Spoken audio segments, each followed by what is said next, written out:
बुद्धि की जीत। एक गांव में कुश्ती का आयोजन हुआ। दूर दूर से सभी गांवों से बड़े बड़े पहलवान आए हुए थे। सभी पहलवान हट्टे कट्टे थे। पहलवानों की भीड़ में कालू पहलवान दमदार था, जिसने आज तक एक भी कुश्ती नहीं हारी थी। कुश्ती का प्रोग्राम चालू हुआ। बारी बारी से सभी पहलवानों के बीच में कुश्ती हुई। कुश्ती के अंतिम पड़ाव में सभी पहलवानों को कालू से भिड़ना होता था, लेकिन कालू के सामने कोई टिक नहीं पाता था। आखिरकार सब हार गए। कालू ही इस प्रतियोगिता का विजेता रहा। गांव के सरपंच ने कालू का हाथ ऊपर कर उसे विजेता घोषित कर दिया और इनाम की 5 लाख की राशि स्वीकार करने के लिए मंच पर बुलाया।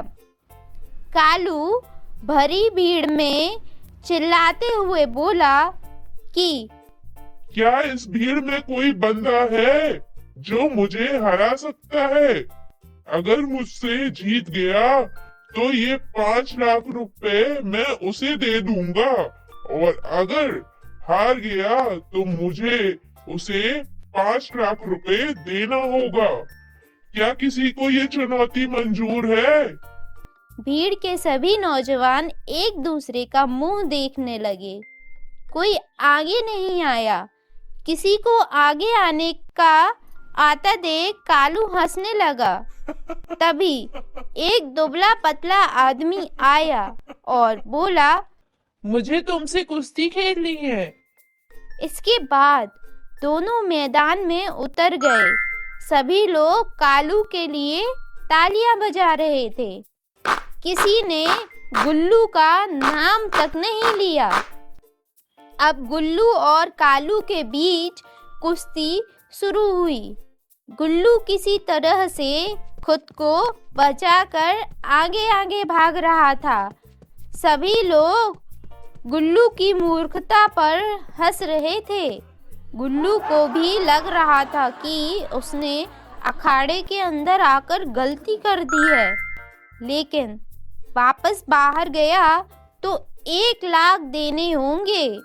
गुल्लू ने अपना दिमाग चलाया और चालाकी से उसको पीछे से पकड़ लिया और कालू को खूब गुदगुदी की। कालू ने किसी तरह उसको छुड़ाया और सामने ले गया। अगली बार जैसे ही कालू ने हाथ उठाया, गुल्लू ने उसकी टांगों के नीचे से निकलकर उसकी टांगे खींच दी और कालू गिर पड़ा। भीड़ अब गुल्लू गुल्लू करने लगी। कालू ने अपना होश खो दिया, लेकिन किसी तरह वह खड़ा हुआ। एक बार फिर दोनों आमने सामने थे। इस बार फिर गुल्लू ने कालू की टांगों के नीचे से होकर घुटनों के बीच दे मारा। कालू गिर पड़ा और फिर खड़ा नहीं हुआ। सरपंच ने गुल्लू का हाथ ऊपर किया और उसको विजेता घोषित किया। शर्त के अनुसार गुल्लू 5 लाख जीत गया। तो दोस्तों, आज की कहानी से हम ये सीखते हैं कि बुद्धि के आगे बल को झुकना ही पड़ता है। धन्यवाद।